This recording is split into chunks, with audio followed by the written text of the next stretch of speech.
ვითარება რთულია, მართლა ძალიან რთულია, იქიდან გამომდინარე, რომ ბევრს აბნევს ტრამპის მოქმედებები, განსაკუთრებით ზელენსკისთან ოვალურ კაბინეტში მოწყობილი რაღაცა ჩასაფრების მერე, რომელიც თელმა ამერიკულმა ისტაბლიშმენტმა მოუწყო უკრაინის პრეზიდენტს პრაქტიკულად და ნამდვილად ვერ დავიწყებთ ახლა იმის რაღაც ოპტიმისტური მებს, რომ აი არაუშავს თუ სადაზვერო ინფორმაცია შეუწყვიტა, არაუშავს თუ სამხედრო დახმარება შეუწყვიტა, იმიტომ რომ ჩვენ ხედავთ, რომ მაგალითად კურსკის მიმართულებაზე, რომელზეც არის მოსაზრება, რომ სამხედრო თვალსაზრისით უკრაინა შეიძლება ძალიან დიდ რესურსებს ხარჯავს და არც უღირდეს, მაგრამ მეორე მხრივ ყველათან ხდება იმაზე, რომ კურსკს აქვს უდიდესი პოლიტიკური ფასი და ეს არის ერთ-ერთი მთავარი კოზირი უკრაინისთვის რუსეთთან პოტენციურ მოლაპარაკებებში. ხო, ჩვენ ხედავთ, რომ კურსკში უკრაინელებს ძალიან უჭირთ იმ ფონზე, როდესაც მათ არ მიეწოდებათ ამერიკელებისგან განსაკუთრებით სადაზვერო ინფორმაცია და ეს ახლა რა ვიცი ხელის გულზეა და ეს სერიოზული პრობლემაა ამ ეტაპისთვის და ნიშნულოვან არგუმენტებს შეიძლება აცლიდეს უკრაინას სამომავლოდ, ხო? ასუსტებს მოლაპარაკებებს მაგიდა ცალსა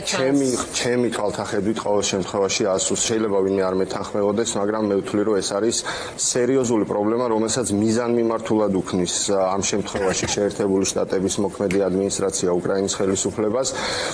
იმისთვის, რომ ერთ-ერთი ან რაც შეიძლება მოწყვლადი გახდეს უკრაინა იმ თვალსაზრისით, რომ ის დათანხმდეს ამერიკის მშვიდობისთვის, ხო? რაც ვიცით, რომ ახლა უკრაინას აქვს კაფე ოპოზიცია, სადაც მისი სუვერენიტეტი და ტერიტორიული მთლიანობა არ ექვემდებარება არანაირ კომპრომისებს. რაც შეეხება მეორე ნაწილს, ხო, მეორე მხრივ ხედავთ, რომ და ეს ტრამპი პირველი არ არის, ვისაც მსგავსი რამ დამართნია, ხო, პუტინთან განსაკუთრებით. ამერიკის თითქმის ყველა ადმინისტრაციას 21 საუკუნეში, ისევ როგორც გასული საუკუნის ბოლოს, ჰქონდა მოლოდინი, რომ ამ კაცთან შეიძლებოდა რაღაცა დათმობებით შედეგის მიღწევა, ხო? ბუში, ობამას რესეტი, რა ვიცი, ყველაფერი გვახსოვს, ხო? და შედეგი ყველა ჯერზე იყო აბსოლუტურად საპირისპირო. ტრამპიც ახლა ამ რეალობის წინაშე დადგა დაახლოებით, სადაც მან პრაქტიკულად ღია არა, მაგრამ ირიბი მხარდაჭერა გამოუცხადა უკრაინაზე თავდასხმით რუსეთისთვის რაღაც დათმობების გაკეთებას სამომავლო სამშვიდობო მოლაპარაკებებში, მაგრამ ხედავთ, რომ რუსეთი მაინც და მაინც დიდ ინიციატივას ამ მშვიდობისთვის არ იჩენს, რაც ტრამპს აბრაზებს. თუმცა შემდეგ ესეც თქვა, რომ რუსეთის პოზიციაში ყველა ასე მოიქცეოდა, ანუ ხო, რაც ახლა მე შორს ვარ იმ აზრისგან,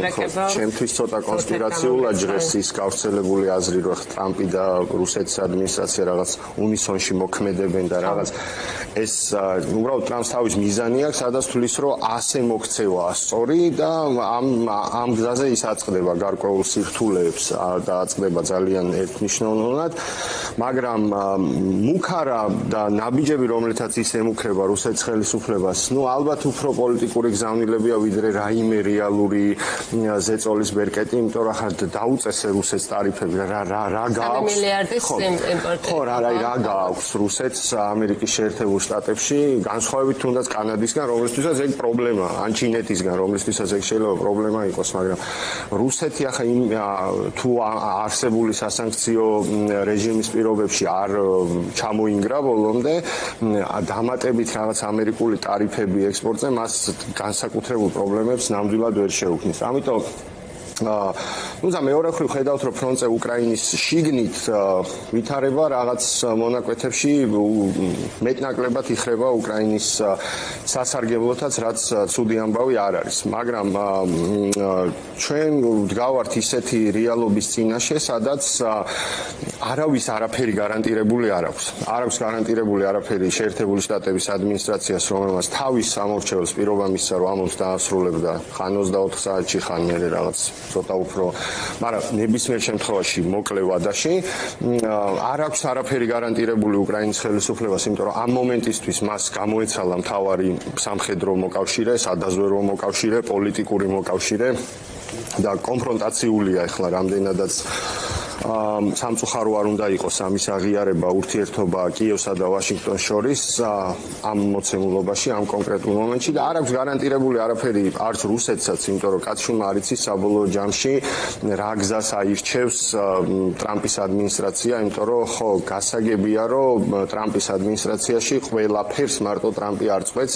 და იმის მიუხედავად, რომ მას არ აქვს პერსპექტივა ის მესამე ვადით აირჩიონ ამერიკის პრეზიდენტად, სულ ერთი მისთვის ნამდვილად არ არის როგორი იქნება ამერიკელი ასე ვთქვათ გადასახადის გადამხდელების რეაქცია, რომელთა სოლიდური ნაწილი მხარს უჭერს უკრაინის დახმარებას, როგორც ჩვენ ხედავთ და სადღაც შუა ვადაში ტრამპს მოუწევს კონგრესის შუალედური არჩევნები, სადაც ამ ნაბიჯების გამო მან შეიძლება დაკარგოს უმრავლესობა კონგრესსა და სენატში და აღარ კონდეს ასეთი ფართო სივრცე ლავირებისთვის, როგორც მას დღეს აქვს. ამიტომ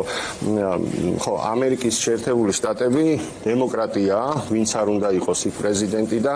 ამომრჩევლის განწყობებს იქ მნიშვნელობა ექნება. ამიტომაც რაღაც გარანტიებზე ვერც ერთი ამ მხარისთვის ჩვენ ვერ ვისაუბრებთ. ერთი კარგი ჩემი აზრით რაც ხდება არის ის, რომ ჯერჯერობით რიტორიკის დონეზე, მაგრამ საკმაოდ ესეთი ჩანს, რომ ამ რიტორიკას რაღაც გაუმაგრებს ზურგს, ევროპელები ცდილობენ საკუთარი პოზიციების გამყარებას, საკუთარ უსაფრთხოებაზე პასუხისმგებლობის აღებას, მაგრამ ძალიან კარგი გამოსვლა ჰქონდა და ვნახოთ ვისაუბროთ აუცილებლად.